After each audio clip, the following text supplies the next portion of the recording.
नमस्कार बंधु माने शिक्षा को सहज और रोचक करने आमर लक्ष्य। आज आम दशमर भूगोलर प्रथम विषय संबलर प्रथम पाठ संबल और ताहार विकास।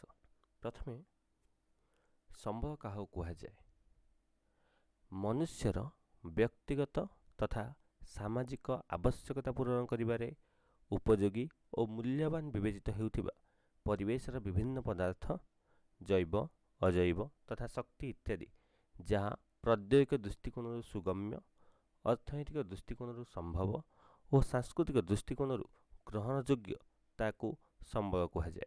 आम आउ थे देखा कि मनुष्यर व्यक्तिगत तथा सामाजिक आवश्यकता पूरण करिबारे उपयोगी और मूल्यवान विवेचित होउथुबा परिवेशर विभिन्न पदार्थ जमीक जैव होगला जार जीवन अच्छी जैव अजैव जार जीवन नहीं प्राकृतिक परिवेश मिलुवा जीवन थिबा जीवन नथिया वाला तथा शक्ति विद्युत शक्ति ताप शक्ति भूताप शक्ति पवन शक्ति ये समस्ते एमाने केमिति हेइबा दरकार एमाने प्रौद्योगिक दृष्टिकोण सुगम्य आमको सहज मिल पारुवा दरकार अर्थनैतिक दृष्टिकोण संभव आउ अर्थनैतिक हिसाब से आम किनि पारुवा दरकार आउ सांस्कृतिक दृष्टिकोण ग्रहणयोग्य जो समाज में रोच समाज ताको ग्रहणयोग्य भावुवा दरकार। यदि ए सब जिनस को यही सब जिनस हो पारा ताहले से जिनस को आम संबल बोली कहिपरिबा। एबे तापर देखिबा नेक्स्ट जीवा आम देखिले संबल केउ मानको आम संबल कहिबा देखिले। एबे आम देखिबा केउ पदार्थ को संबल रूपे विवेचना करा जाए नहीं तो काहाको आम संबल बोली कहिबा नहीं। प्राकृतिक परिवेश मध्यरे अव्यवहृत किंबा अज्ञात होई रहिथिबा पदार्थ संबल रूपे विवेचित होई न थाए। प्राकृतिक परिवेश मिलुवा अव्यवहृत जहाँ आम व्यवहार करूना किंबा अज्ञात जहाँ विषय आम किसी जानी ना दीटाकर मान सामान जोटा व्यवहार हो पारुनी सी आम जहाँ जानी ना से जिनस सामान आपको आम संबल बोली विवेचना करिपरिबा नहीं। तापर देखिबा मानव को संबल रूपे कहीं विवेचना करा जाए तो मानव को कहीं गोटे मानव संबल बोली कहुए तार कारण देखिबा अर्थनैतिक भूगोल रे मनुष्य को एक मुख्य कर्ता भाव ग्रहण करा जाय थाए कारण उत्पादन बंटन व्यवहार और क्षय प्रभृति समस्त प्रक्रिया मनुष्य द्वारा ही समाहित होता है। सेथिपाई मनुष्य को एक संबल भाव रे ग्रहण करा जाय थाए जहाकू मानव संबल कहुए। आम पाखे सेमती किछि ज्ञान कौशल नहीं जो थे कि आम गोटे कोईला पत्थर को भी जालीन रूपे व्यवहार करने ताहले सेटा भी आम संबल नुहे से मानव को संबल रूपे विवेचना करा जाए। कपा हो गला कपा सहित यदि मिसिब मनुष्य श्रम ताहले ताको आम पोशाक कर लुहा पत्थर सहित मनुष्य श्रम मिसी मनुष्य कौशल बा श्रम मिसले सब जंत्रपाति हो पार जदि मनुष्य निजर ज्ञान कौशल ता भीतर मिसिब ताहले ताको आम संबल रूपे परिगणित हो पार से मानव को भी निजे गोटे संबल बोली आउ ग्रहण कर हाँ मूल्यवान संबल भी मानव संबल कहीपर। तापर देखा नेक्स्ट संबलर चारि गोटी विशेषत्व अच्छी से चारि गोटी विशेषत्व मध्य प्रथम है उपयोगिता द्वितीय कार्यदक्षता तृतीय सुलभता चतुर्थ परिवर्तनशीलता। उपयोगिता कौन संबल मनुष्यर व्यवहार उपयोगी होगा आवश्यक जो संबल आम पाखे अच्छी सी आमर व्यवहार उपयोगी होगा दरकार ताको हम व्यवहार कर दरकार। सेकेंड है कार्यदक्षता संबल विभिन्न प्रकार माध्यम मनुष्यर आवश्यकता पूरण कर सहायक होगा आवश्यक जो संबल तो अच्छी आम पाखे तार किसी काम अच्छी आम जीवन में ताहले सी है गोटे संबल तो कार्यदक्षता गला। थर्ड आसला सुलभता सुलभता माने से आमको सहज कौन जगह मिल पार दरकार। तापर नेक्स्ट है परिवर्तनशीलता तो आम समय अनुसार वैज्ञानिक उपाय यह परिवर्तन करा जाई पारुथुवा आवश्यक बक्साइट आम आलुमिनियम उत्पादन करें से परिवर्तन हो पारे आम व्यवहार हो पारे तो परिवर्तनशीलता भी रही दरकार से संबल देहरे। तापर देखिए नेक्स्ट प्रथम देखिए प्रकृति अनुसार कौन प्रकृति अनुसार प्राकृतिक संबल सांस्कृतिक संबल और मानव संबल तीन भाग व्यक्त कर प्राकृतिक संबल प्रकृति रे थिबा जो पदार्थ और शक्ति द्वारा मनुष्य प्रत्यक्ष और परोक्ष भाव में उपकृत होता है सेगुड़ी को प्राकृतिक संबल कहुए। प्रकृति रे थिबा जो पदार्थ किंबा शक्ति ଯିଏକି ମନୁଷ୍ୟକୁ ସିଧାସଳଖ ଭାବେ କିମ୍ବା ପରୋକ୍ଷ ଭାବରେ କିଛି ଉପକାର କରୁଛି, ତାହେଲେ ତାକୁ ଆମେ କହିବା ପ୍ରାକୃତିକ ସମ୍ବଳ। ଯେମିତିକି ଭୂମି, ମୃତ୍ତିକା, ଅରଣ୍ୟ, ବନ୍ୟପ୍ରାଣୀମାନେ ଯେଉଁମାନେ ଜୀବନ୍ତୁ ଅଛନ୍ତି, ଜଳ, ବାୟୁ, ଖଣିଜ ପଦାର୍ଥ, ଶକ୍ତି ଇତ୍ୟାଦି। ଏଇ ଜାଗାରେ ଭୂମି ଆଉ ମୃତ୍ତିକା ଯେତେ ଅଛି କନଫ୍ୟୁଜ୍ ହେବନି। ଭୂମି ମାନେ କ'ଣ କି ଭୂମି ଯେଉଁଟା ଆମେ କହୁଛନ୍ତି କି ଆମର 2 ଏକରର ଭୂମି ଅଛି, 3 ଏକରର ଭୂମି ଅଛି, ସେତେବେଳେ ଭୂମି। ଭୂମିଟା ଯେଉଁଟାକି ଆମେ କହିବା କି ଆମ ପୃଥିବୀ ପୃଷ୍ଠରେ ଯେଉଁ ସ୍ଥାନଟା ଜଳ ଦ୍ୱାରା ଆବୃତ ହେଇନି ସେମାନଙ୍କୁ ଭୂମି କୁହାଯାଏ। ଆଉ ମୃତ୍ତିକା କହିବା ଯେଉଁଟାକି ଭୂପୃଷ୍ଠର ସବୁଠାରୁ ଉପରି ଭାଗର ପତଳା ସ୍ତର ଯେଉଁଥିରେ ଗଛଲତା ବଢ଼ିଥାନ୍ତି ତାକୁ ମୃତ୍ତିକା ବୋଲି କହିବା। ସାଂସ୍କୃତିକ ସମ୍ବଳ। ସାଂସ୍କୃତିକ ସମ୍ବଳ କାହାକୁ କୁହାଯାଏ? ଯେଉଁ ସମ୍ବଳ ସଭ୍ୟତାର ବିକାଶ କ୍ରମରେ ମନୁଷ୍ୟ ନିଜର ଦକ୍ଷତା ଓ କାରିଗରୀ ଜ୍ଞାନକୌଶଳ ମାଧ୍ୟମରେ ପ୍ରାକୃତିକ ସମ୍ବଳକୁ ରୂପାନ୍ତରିତ କରି କିମ୍ବା ଅବିକଳ ଭାବରେ ବିଭିନ୍ନ ଉପାୟରେ ବ୍ୟବହାର ଉପଯୋଗୀ କରିପାରିଛି, ତାହାକୁ ସାଂସ୍କୃତିକ ସମ୍ବଳ କୁହାଯାଏ। ତ ମନୁଷ୍ୟର ସଭ୍ୟତାର ବିକାଶ କ୍ରମରେ ଆମେ ସେତେ ବଣ ଜଙ୍ଗଲରେ ରହୁଥିଲେ, ତାପରେ ଆମେ ଆସ୍ତେ ଆସ୍ତେ ଆମ ସଭ୍ୟତାର ବିକାଶ ଘଟିଲା। ତ ଏଇ କ୍ରମ ଅନୁସାରେ ଆମର ମନୁଷ୍ୟ ନିଜର ଦକ୍ଷତା ଆଉ ଯେଉଁ ଆମର କାରିଗରୀ ଜ୍ଞାନକୌଶଳ ବଢ଼ିଛି, ତା ମାଧ୍ୟମରେ ଆମେ କ'ଣ କରୁଛନ୍ତି, ପ୍ରାକୃତିକ ସମ୍ବଳ ଯେଉଁମାନେ ସବୁ ରହିଲେ ଭୂମି, ମୃତ୍ତିକା, ଅରଣ୍ୟ, ବନ୍ୟପ୍ରାଣୀ, ଜଳ, ବାୟୁ, ଖଣିଜ ପଦାର୍ଥକୁ ରୂପାନ୍ତରିତ କରିକି ବଦଳେଇକି ପରିବର୍ତ୍ତନ କରିକି ବ୍ୟବହାର କରୁଛନ୍ତି। ନହେଲେ ସିଧାସଳଖ ଯେମିତି ଶକ୍ତି ହେଇଗଲା, ସୌରଶକ୍ତିକୁ ଆମେ ସିଧାସଳଖ ବ୍ୟବହାର କରୁଛନ୍ତି। ଖଣିଜ ପଦାର୍ଥକୁ ଆମେ ରୂପାନ୍ତରିତ କରି ବ୍ୟବହାର କରୁଛନ୍ତି। ଲୁହା ପଥର ଆମେ ତାକୁ ଲୁହା ତିଆରି କରୁଛନ୍ତି। ତ ଏଇଟା ଆମେ ପରିବର୍ତ୍ତନ କଲେ, କିଛି ରୂପାନ୍ତରିତ କଲେ କିମ୍ବା ଅବିକଳ ସିଧାସଳଖ ଯେମିତି ଶକ୍ତି ଦେଖିଲେ ସୌରଶକ୍ତି, ପବନ ଶକ୍ତିକୁ ଆମେ ସିଧାସଳଖ ବ୍ୟବହାର କରୁଛନ୍ତି। ଭୂତାପ ଶକ୍ତି ଆମେ ସିଧାସଳଖ ବ୍ୟବହାର କରୁଛନ୍ତି। ଆମେ ବଦଳାଇ ଦେଉଛନ୍ତି କିମ୍ବା ସିଧାସଳଖ ବ୍ୟବହାର କରୁଛନ୍ତି, ଯେଉଁଟାକି ପ୍ରାକୃତିକ ସମ୍ବଳକୁ ତାକୁ ଆମେ କହିବା ସାଂସ୍କୃତିକ ସମ୍ବଳ। ଯେମିତିକି ଶିଳ୍ପ, ଶିକ୍ଷା, ସ୍ୱାସ୍ଥ୍ୟ, ଗମନାଗମନ, ବାଣିଜ୍ୟ, ଅର୍ଥ ଲଗାଣ, ଅର୍ଥ ସଞ୍ଚାଳନ, ସାମାଜିକ ଅନୁଷ୍ଠାନ ଇତ୍ୟାଦି। ମାନବ ସମ୍ବଳ। ମନୁଷ୍ୟକୁ ସ୍ୱତନ୍ତ୍ର ଭାବେ ଏକ ବିଶିଷ୍ଟ ସମ୍ବଳ ଭାବେ ବିବେଚନା କରାଯାଏ। ମନୁଷ୍ୟ ଏବଂ ତା'ର ପରିବେଶ ଓ ସାଂସ୍କୃତିକ ସଂଗଠନର ମିଳିତ ପ୍ରକ୍ରିୟାରେ ସମ୍ବଳ ସୃଷ୍ଟି ହୋଇଥାଏ। ତ ମନୁଷ୍ୟ କ'ଣ କରେ, ନିଜର ସ୍ୱତନ୍ତ୍ର ଭାବେ ଗୋଟେ ସମ୍ବଳ କୁହାଯାଏ। ଆମେ ପ୍ରଥମେ ଦେଖିଥିଲେ କାହିଁକି କୁହାଯାଏ। ଆଉ ମନୁଷ୍ୟ ତା'ର ପରିବେଶକୁ ନେଇକି ଆଉ ତା ସାଂସ୍କୃତିକ ସଂଗଠନକୁ ନେଇକି ମିଳିତ ଭାବରେ ସମ୍ବଳ ସୃଷ୍ଟି ହୋଇଥାଏ। ସଂରଚନା, ସଂସ୍ଥାନ, ଗୁଣବତ୍ତା ଇତ୍ୟାଦି। ଉତ୍ପତ୍ତି ଅନୁସାରେ ମନକୁ ଯଦି ପ୍ରଶ୍ନ ପଚାରିବା, ଉତ୍ପତ୍ତି କେଉଁଠି ଉତ୍ପତ୍ତି ହେଇଛି? ଉତ୍ପତ୍ତି ମାନେ ତିଆରି ହେବା ଅନୁସାରେ ସମ୍ବଳ 2 ପ୍ରକାର, ଗୋଟେ ଜୀବନ ଥିବା ଓ ଜୀବନ ନଥିବା। ଜୈବ ସମ୍ବଳ ଆଉ ଅଜୈବ ସମ୍ବଳ। ଜୈବ ସମ୍ବଳ ଏହା ଜୈବମଣ୍ଡଳର ଅନ୍ତର୍ଗତ ସଜୀବ ବସ୍ତୁ। ଯେଉଁମାନେ ସମସ୍ତେ ଏଇ ଜୈବମଣ୍ଡଳର ସଜୀବ ବସ୍ତୁ ଯାହାର ଜୀବନ ଅଛି, ସେମାନେ ସବୁ ଜୈବମଣ୍ଡଳ ଅନ୍ତର୍ଭୁକ୍ତ। ଯେମିତିକି ମନୁଷ୍ୟ, ପ୍ରାଣୀ, ଉଦ୍ଭିଦ, ଅଣୁଜୀବ, ପଶୁପକ୍ଷୀ, ମାଛ ଇତ୍ୟାଦି। ଅଜୈବ ସମ୍ବଳ ଏଗୁଡ଼ିକ ଅଜୈବ ବା ନିର୍ଜୀବ ବସ୍ତୁ, ଯାହାର ଜୀବନ ନାହିଁ ବା ନିର୍ଜୀବ ବସ୍ତୁ ଯେଉଁମାନେ ସବୁ, କିଏ ଭୂମି ହେଇଗଲେ, ଶିଳା, ଜଳ, ମୃତ୍ତିକା, ଖଣିଜ ପଦାର୍ଥ ଇତ୍ୟାଦି। ସମ୍ବଳ ବ୍ୟବହାର ଓ ସୁଲଭତା ଅନୁସାରେ ବ୍ୟବହାର ଓ ସୁଲଭତା, ମାନେ ବ୍ୟବହାରରେ ଆଉ ସୁଲଭତା, କେତେ ଜଲ୍ଦି ସେ ଆମକୁ ଶୀଘ୍ର ମିଳିଯାଉଛି ବା କେତେ ଆମ ପାଇଁ ସୁଲଭ ମିଳିବା, 2 ଭାଗରେ ବିଭକ୍ତ କରାଯାଇଛି। ଗୋଟେ ଅସରନ୍ତି ବା ଅକ୍ଷୟ ସମ୍ବଳ, ଆଉ ଗୋଟେ ସରନ୍ତି ବା ସୀମିତ ବା କ୍ଷୟଶୀଳ ସମ୍ବଳ। ପ୍ରଥମେ ଦେଖିବା ଅସରନ୍ତି ବା ଅକ୍ଷୟ ସମ୍ବଳ କ'ଣ। ଯେଉଁ ସମ୍ବଳ ମନୁଷ୍ୟର ବାରମ୍ବାର ବ୍ୟବହାର ସତ୍ତ୍ୱେ ନିଶେଷ ହୁଏ ନାହିଁ ମାନେ ସରେ ନାହିଁ, ସେଗୁଡ଼ିକୁ ଅସରନ୍ତି ବା ଅକ୍ଷୟ ସମ୍ବଳ କୁହାଯାଏ। ଉଦାହରଣ ସ୍ୱରୂପ ସୌରଶକ୍ତି, ବାୟୁ ଇତ୍ୟାଦି। ସେ କହୁଛି ମନୁଷ୍ୟ ଯେତେ ବାରମ୍ବାର ତାକୁ ବ୍ୟବହାର କଲେ ମଧ୍ୟ ସିଏ ସରେ ନାହିଁ, ତାକୁ ଆମେ କ'ଣ କହିବା କି ଅସରନ୍ତି ବା ଅକ୍ଷୟ ସମ୍ବଳ। ତାପରେ ସରନ୍ତି, ସୀମିତ ବା କ୍ଷୟଶୀଳ ସମ୍ବଳ। ତ ସରନ୍ତି, ସୀମିତ ବା କ୍ଷୟଶୀଳ ସମ୍ବଳ ହେଲା ମନୁଷ୍ୟର ବ୍ୟବହାର ଦ୍ୱାରା ଯେଉଁ ସମ୍ବଳ କ୍ରମଶଃ ହ୍ରାସ ପାଇଥାଏ କିମ୍ବା ଶେଷ ହୋଇଯିବାର ଆଶଙ୍କା ଥାଏ। ତ ମନୁଷ୍ୟ ବାରମ୍ବାର ଯାହା ବ୍ୟବହାର କରୁଛି, ସେ ଦେଖିବାକୁ ପାଇବ କି ଏଠି ସରିଯାଉଛି କିମ୍ବା ଭୟ ରହୁଛି କି ଭବିଷ୍ୟତରେ ସରିବାର ସମ୍ଭାବନା ଅଛି, ତାକୁ ଆମେ କହିବା ସରନ୍ତି, ସୀମିତ ବା କ୍ଷୟଶୀଳ ସମ୍ବଳ। ଯେମିତିକି ପେଟ୍ରୋଲିୟମ, କୋଇଲା, ବିଭିନ୍ନ ଖଣିଜ ପଦାର୍ଥ। ସମ୍ବଳ ପରିମାଣ ଅନୁସାରେ 2 ପ୍ରକାର, ଗୋଟେ ଅପୂରଣୀୟ ସମ୍ବଳ ଆଉ ଗୋଟେ ଅବିରାମ ସମ୍ବଳ। ଅପୂରଣୀୟ, ପୂରଣୀୟ ବି ହେଇପାରିବ। ଅବିରାମ ସମ୍ବଳ ଯାହା, ପୂରଣୀୟ ସମ୍ବଳ ସେଇଆ। ଅପୂରଣୀୟ ଯେଉଁଟା ଆଉ ଥରେ ଭରିବ ନାହିଁ ବା ପୂରଣ ହେବ ନାହିଁ। ଆଉ ଅବିରାମ ସମ୍ବଳ ମାନେ ଯାହାର ବିରାମ ନାହିଁ, ଯାହାକୁ ଆମେ ଅଟକେଇ ପାରିବା ନାହିଁ, ସେ ପୁଣି ଆଉଥରେ ପୁରିଯିବ। ବା ତ ଅପୂରଣୀୟ ସମ୍ବଳ କ'ଣ? ଯେଉଁ ସମ୍ବଳ ମନୁଷ୍ୟର ବ୍ୟବହାର ଦ୍ୱାରା ସମ୍ପୂର୍ଣ୍ଣ ଶେଷ ହୋଇଯାଏ ଏବଂ ପୁନଃ ସୃଷ୍ଟି କରାଯାଇପାରେ ନାହିଁ।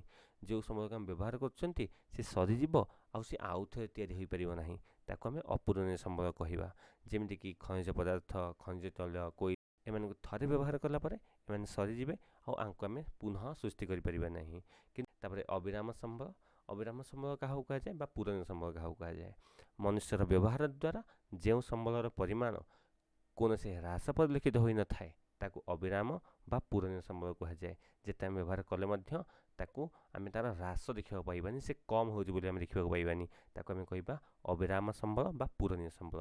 ଯେମିତିକି ସୌରଶକ୍ତି, ଭୂତାପ ଶକ୍ତି, ଜୁଆର ଶକ୍ତି, ପବନ ଶକ୍ତି। ତାପରେ ନେକ୍ସଟ, ସମ୍ବଳକୁ ଭରଣ ଅନୁସାରେ ଦୁଇ ଭାଗରେ ବିଭକ୍ତ କରାଯାଇଛି। ନବୀକରଣ ଯୋଗ୍ୟ ସମ୍ବଳ ଆଉ ନବୀକରଣ ଅଯୋଗ୍ୟ ସମ୍ବଳ। ନବୀକରଣ ଯୋଗ୍ୟ ସମ୍ବଳ ମାନେ କ'ଣ? ଯାହା ନବୀକରଣ ମାନେ ନୂଆ ହେଇପାରୁଥିବା, ଆଉ ନବୀକରଣ ଅଯୋଗ୍ୟ ନୂଆ ହେଇପାରୁନଥିବା, କି ମାନେ ନୂଆ ମାନେ ଆଉ ଥରେ ହେଇପାରୁଥିବା ଆଉ ଥରେ ହେଇପାରୁନଥିବା। ତ ନବୀକରଣ ଯୋଗ୍ୟ ସମ୍ବଳ କ'ଣ? ଯେଉଁ ସମ୍ବଳ ମନୁଷ୍ୟ ଦ୍ୱାରା ବାରମ୍ବାର ବ୍ୟବହାର ସତ୍ତ୍ୱେ ସମ୍ପୂର୍ଣ୍ଣ କ୍ଷୟ ହୁଏ ନାହିଁ ଏବଂ ବିଭିନ୍ନ ଉପାୟ ଦ୍ୱାରା ସେଗୁଡ଼ିକୁ ପୁନଃଭରଣ କରାଯାଇପାରେ, ସେଗୁଡ଼ିକୁ ନବୀକରଣ ଯୋଗ୍ୟ ସମ୍ବଳ କୁହାଯାଏ। ଏମିତି କିଛି ସମ୍ବଳ ଅଛି ଯେଉଁମାନଙ୍କୁ ଆମେ ବାରମ୍ବାର ବ୍ୟବହାର ସତ୍ତ୍ୱେ ସମ୍ପୂର୍ଣ୍ଣ ଆମେ ତାକୁ କ୍ଷୟ କରିପାରିବା ନାହିଁ ଏବଂ ବିଭିନ୍ନ ଉପାୟରେ, ଆପେ ଆପେ ପ୍ରାକୃତିକ ଉପାୟରେ ସେ ପୁନଃଭରଣ ହୋଇଯାଇଥାଏ। ସେମାନେ କହିବା କି ନବୀକରଣ ଯୋଗ୍ୟ ସମ୍ବଳ, ଯେଉଁଟାକି ଆପେ ଆପେ ପ୍ରାକୃତିକ ଉପାୟରେ ସେ ଆଉଥରେ ପାଇଁ ତିଆରି ହୋଇଯାଇପାରେ।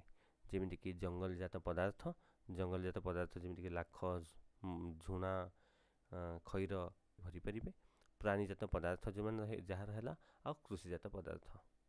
ତାପରେ ନବୀକରଣ ଅଯୋଗ୍ୟ ସମ୍ବଳ ମାନେ କ'ଣ? କି ଯେଉଁ ସମ୍ବଳର ଆପେ ଆପେ ଭରଣ ହୋଇପାରିବ ନାହିଁ। ଦେଖିବା କି ଯେଉଁ ସମ୍ବଳ ମନୁଷ୍ୟର ଅନବରତ ବ୍ୟବହାର ଦ୍ୱାରା, ଯେଉଁଟାକୁ ଆମେ ବାରମ୍ବାର ବ୍ୟବହାର କଲେ ବା ଅନ୍ୟାନ୍ୟ କାରଣ ଦ୍ୱାରା କିମ୍ବା ଅନ୍ୟାନ୍ୟ କିଛି କାରଣ, ପ୍ରାକୃତିକ କାରଣ ବି କିଛି ହେଇପାରେ, ଦ୍ୱାରା ହ୍ରାସ ପାଇଲେ, କମ୍ ହେଇଗଲେ କିମ୍ବା ନଷ୍ଟ ହୋଇଗଲେ ଆଉ ସେଗୁଡ଼ିକର ପୁନଃଭରଣ ସମ୍ଭବ ହୋଇନଥାଏ, ସେଗୁଡ଼ିକୁ ନବୀକରଣ ଅଯୋଗ୍ୟ ସମ୍ବଳ କୁହାଯାଏ। ଯେଉଁଟାକୁ ଆମେ ଯଦି ବ୍ୟବହାର କଲେ କିମ୍ବା କୌଣସି ଉପାୟରେ ସେ ହ୍ରାସ ପାଇଗଲା କିମ୍ବା ନଷ୍ଟ ହୋଇଗଲା, ତାହା ପୁନର୍ବାର ସୃଷ୍ଟି ହୋଇପାରିବ ନାହିଁ, ଏମାନଙ୍କୁ କୁହାଯାଏ ନବୀକରଣ ଅଯୋଗ୍ୟ ସମ୍ବଳ। ଯେମିତିକି ଉଦାହରଣ କୋଇଲା ଆଉ ପେଟ୍ରୋଲିୟମ। ସମ୍ବଳ ବଣ୍ଟନ ବା ବିତରଣ ଅନୁସାରେ ପ୍ରଶ୍ନ ଦିଗରେ ମନରୁ ଆମେ ଆସିବ କି ସମ୍ବଳଟା କେଉଁ ଜାଗାରେ ବଣ୍ଟା ହେଇଛି? ତ ହେଇପାରେ କି କିଛି ସମ୍ବଳ ଏମିତି ଅଛି ଯାହାକି ସବୁ ଜାଗାରେ ଅଛି, ଆଉ କିଛି ସମ୍ବଳ ଏମିତି ଅଛି ଯେଉଁଟାକି ପୃଥିବୀର କେତେକ ଜାଗାରେ ଅଛି, କେତେକ ସ୍ଥାନରେ ଅଛି। ଯେଉଁଟା ସବୁ ଜାଗାରେ ଅଛି ତାକୁ ଆମେ କହିପାରିବେ କି ପ୍ରଥମଟା ହେଲା ସର୍ବତ୍ର ସୁଲଭ ସମ୍ବଳ, ଯେଉଁଟାକି କେବଳ ଗୋଟେ ଜାଗାରେ ଅଛି, ସେଟା ହେଲା ସ୍ଥାନୀୟ ସମ୍ବଳ। ତ ବଣ୍ଟନ ବା ବିତରଣ ଅନୁସାରେ ସମ୍ବଳକୁ ଦୁଇ ଭାଗରେ ବିଭକ୍ତ କରାଯାଇଛି। ସର୍ବତ୍ର ସୁଲଭ ସମ୍ବଳ, ଯେଉଁଟାକି ସବୁ ସ୍ଥାନରେ ଅଛି, ଆଉ ଗୋଟେ ହେଲା ସ୍ଥାନୀୟ ସମ୍ବଳ, ଯେଉଁଟାକି ପୃଥିବୀର କୌଣସି କେତେକ ଜାଗାରେ ବାସ୍ ଉପଲବ୍ଧ ଅଛି। ସର୍ବତ୍ର ସୁଲଭ ସମ୍ବଳ ଯେଉଁ ସମ୍ବଳ ଗୁଡ଼ିକ ଭୂପୃଷ୍ଠରେ ସବୁଠାରେ ମିଳିଥାଏ, ସେଗୁଡ଼ିକୁ ସର୍ବତ୍ର ସୁଲଭ ସମ୍ବଳ କୁହାଯାଏ। ଭୂମି ମିଳିଯିବ, ଜଳ ମିଳିଯିବ, ବାୟୁ ମିଳିଯିବ। ତେଣୁ ଏଇଟା ପାର୍ବତ୍ୟ ଅଞ୍ଚଳ ହେଉ, ସମତଳ ଅଞ୍ଚଳ ହେଉ କିମ୍ବା ମାଳ ଅଞ୍ଚଳ ହେଉ, ଯେଉଁଠି ଗଲେ ବି ଆମକୁ ଏଇ ତିନିଟା ଜିନିଷ ସବୁ ଜାଗାରେ ମିଳିବ, ଭୂମି, ଜଳ ଆଉ ବାୟୁ। ସ୍ଥାନୀୟ ସମ୍ବଳ କାହାକୁ କୁହାଯାଏ? ଯେଉଁ ସମ୍ବଳ ଗୁଡ଼ିକ ଭୂପୃଷ୍ଠର କେତେକ ନିର୍ଦ୍ଦିଷ୍ଟ ସ୍ଥାନରେ ସୀମିତ ଭାବେ ମିଳିଥାଏ। ଭୂପୃଷ୍ଠର କିଛି ଜାଗାରେ ମିଳିଥାଏ ଆଉ ବହୁତ କମ୍ ମଧ୍ୟ ମିଳିଥାଏ, ସେଗୁଡ଼ିକୁ ସ୍ଥାନୀୟ ସମ୍ବଳ କୁହାଯାଏ। ଯେମିତିକି ଖଣିଜ ପଦାର୍ଥ, ଖଣିଜ ତୈଳ, ପ୍ରାକୃତିକ ଗ୍ୟାସ୍, ଏଇମାନେ ସମସ୍ତେ ଏହାର ଉଦାହରଣ। ସମ୍ବଳକୁ ବିକାଶ ସ୍ତର ଅନୁସାରେ ଚାରି ଭାଗରେ ବିଭକ୍ତ କରାଯାଇଛି। ଗଚ୍ଛିତ ସମ୍ବଳ, ସମ୍ବଳ ଭଣ୍ଡାର, ବିକଶିତ ସମ୍ବଳ, ସଂରକ୍ଷିତ ସମ୍ବଳ। ଗଚ୍ଛିତ ସମ୍ବଳ ଯେଉଁ ସମ୍ବଳ ପ୍ରକୃତିର ଗନ୍ତାଘରେ ଅବ୍ୟବହୃତ ଅବସ୍ଥାରେ ରହିଛି ତାକୁ ପ୍ରଚ୍ଛନ୍ନ ବା ଗଚ୍ଛିତ ସମ୍ବଳ କୁହାଯାଏ। ପ୍ରାକୃତିକ ଗନ୍ତାଘରେ ଅଛି ଆଉ ତାକୁ ଆମେ ବ୍ୟବହାର କରିନାହାନ୍ତି ଏପର୍ଯ୍ୟନ୍ତ, ତାକୁ କହିବା ପ୍ରଚ୍ଛନ୍ନ ବା ଗଚ୍ଛିତ ସମ୍ବଳ କହିବା। ସମୁଦ୍ର ତଳେ ଥିବା ଖଣିଜ ପଦାର୍ଥ ମଧ୍ୟ ଗଚ୍ଛିତ ସମ୍ବଳର ଅନ୍ତର୍ଭୁକ୍ତ। କୌଣସି ସମୁଦ୍ର ମଧ୍ୟରେ ଥିବା खनिज पदार्थ खनिज तैल जेपर्यंत ताको आम व्यवहार करना से पर्यंत से गोटे प्रकार गच्छित संबल बा प्रच्छन्न संबल। सेकेंड आसला संबल भंडार क्या कहुए परिवेश पदार्थ जो आवश्यकता पूरण कर मात्र आज ज्ञान कौशल अनुसार सेगुड़िकर व्यवहार हो पारना एभली पदार्थ संबल भंडार अंतर्भुक्त। एमती किसी संबल अच्छी कि से आमर आवश्यकता पूरण किंतु आज जो ज्ञान कौशल अच्छी से संबल गुड़ी को व्यवहार उपयोगी करें से संबल भंडार अंतर्भुक्त। तापर आसला विकसित संबल जहाँ व्यवहार उपयोगी करा जाई परिछि ताकू विकसित संबल कहा जाए। जोटा को हम व्यवहार करूछंती ताको हम कहबा कि विकसित संबल एबे व्यवहार चलछि जोटा जो आम शिखिचंती करबा व्यवहार करि परिबा यथा जलविद्युत शक्ति अरण्य खनिज पदार्थ इत्यादि। संरक्षित संबल जो संबल पदार्थ गुड़िक संधान मिल पारि आम जानते कौ स्थान में अच्छी मात्र व्यवहार उपयोगी हो पारना आम जानते व्यवहार कि किंतु व्यवहार करना किंतु भविष्य में उपयोगी होबार आशा अच्छी। एमती अच्छी कि भविष्य आम चाहिए आम दरकार हम व्यवहार करवा ताको आम कहबा कि संरक्षित संबल। जेमिति कि उदाहरण प्रवाहित जल जहाँ विद्युत उत्पादन व्यवहृत हो पारना एम बहुत सारा आमर अच्छे जल विद्युत शक्ति जोटा कि कहते डैम बनाऊँ आम टर्बाइन घरे विद्युत उत्पादन करमती किसी न जो बही जाऊँगी पानी आम किसी व्यवहार करना संरक्षित संबल। जब फास्ट आउ देखीदे चार्टा गच्छित संबल सर्टकट में कहि गच्छित संबल कौन कि जहाँ को जो संबलटा प्राकृतिक गंताघर अच्छी अव्यवहृत अवस्था व्यवहार करना से आम प्रच्छन्न संबल बा गच्छित संबल कहवा। संबल भंडार आम क्या कहवा कि एबे किसी पदार्थ अच्छी जहाँ को आज ज्ञान कौशल माध्यम व्यवहार उपयोगी हो पारना आ विकसित संबल जहाँ को आम व्यवहार करें जहाँ विषय आम जानते। संरक्षित संबल जहाँ को व्यवहार शिखिंट किंतु आम किसी व्यवहार करूना कारण भविष्य में व्यवहार करवा। नेक्स्ट संबल मालिकाना अनुसार चारि भाग विभक्त कराई पचार प्रश्न कि ए संबलर मालिक किए चार जन मालिक आसपारे गोटे है व्यक्तिगत संबल गोटे गोष्ठीगत संबल गोटे जातीय संबल गोटे आंतर्जातिक संबल। व्यक्तिगत संबल किए क्या कहवा व्यक्तिगत संबल जो संबल निजस्व अधिकार रही व्यक्तिगत संबल कहुए को लोकर पर्सनाल जिनस जमीक कौन निर्दिष्ट लोकर चाष जमी तार गृह तार रोपण कृषि भूमि तार पुष्करिणी तार कूप एटा तार व्यक्तिगत संबल। तापर आगू जावा कि तापर आसला गोष्ठीगत संबल। गोष्ठीगत संबल माने कौन किछि लोकंकर से जिनस दायित्व दरकार। व्यक्तिगत है जन लोक गोष्ठीगत है किछि लोक जातीय संबल है पूरा देशर आंतर्जातिक संबल है समस्तंकर। ठीक देख गोष्ठीगत संबल है कौन सी गोष्ठीर समस्त व्यक्तिंकर समूह मालिकाना थिबा स्थावर और अस्थावर संपत्ति को गोष्ठीगत संबल कहुए। तो गोटे गोष्ठीर गोटे किसी लोक मानकर समस्त मालिकाना से जो संपत्ति कि स्थावर कि अस्थावर जहाँ भी संपत्ति आसू से सबूरा है कौन गोष्ठीगत संबल। जमीक गोचर भूमि गोरु चरिया समस्त चरई पारे श्मशान को समस्त से कहीं भी व्यवहार करें पुष्करिणी कूप प्रमोद उद्यान जो पार्क हो गला बा चित्त विनोदन केन्द्र आउ खेल पड़िया ए सब हूँ गोटे गोष्ठीगत संबल। तापर आसला जातीय संबल। देखिए देशर संबल कौन देशर भौगोलिक सीमारेखा मध्य देशर भौगोलिक सीमारेखा देश जो बॉर्डर अच्छी से बॉर्डर मध्य समस्त प्राकृतिक संबल सांस्कृतिक संबल मानव संबल इत्यादि को जातीय संबल कहुए। ता भितर थिबा समस्त प्राकृतिक समस्त सांस्कृतिक समस्त मानव संबल को मिसेकी आम जातीय संबल बोली कहवा। कि जातीय संबल जाऊँगी रास्ताघाट केनाल रेलपथ खनिज पदार्थ जल अरण्य वन्यप्राणी इत्यादि। तापर देखिबा कि आंतर्जातीय संबल कौन जो संबल आंतर्जातीय अनुष्ठान बा यूएन बा यूनाइटेड नेशन द्वारा परिचालित ताकू जे परिचालना करे से यूएन बा आंतर्जातिक अनुष्ठान परिचालित होता है ताकू आंतर्जातीय संबल कहुए। आम चिन्हवा केमी कौटा आंतर्जातिक संबल से कौन समुद्र उपकूलर अनन्य अर्थनीतिक अंचल अर्थात जो समुद्र उपकूल आसीगला से 200 नटिकल माइल बा 370 किलोमीटर नटिकल माइल हिसाब करा जाए कि स्थल जलभाग को तुम जाओ जीवा तो नटिकल माइल हिसाब करा जाए तो से कुछ 200 नटिकल माइल बा 370 किलोमीटर परवर्ती अंचल थिबा समुद्र उपकूलरू सामुद्रिक संबल एहार समुद्र आड़कू तो आम देशर से 370 किलोमीटर परवर्ती बा 200 नटिकल माइल परवर्ती अंचल को कहुए आंतर्जातीय संबल। बस, धन्यवाद।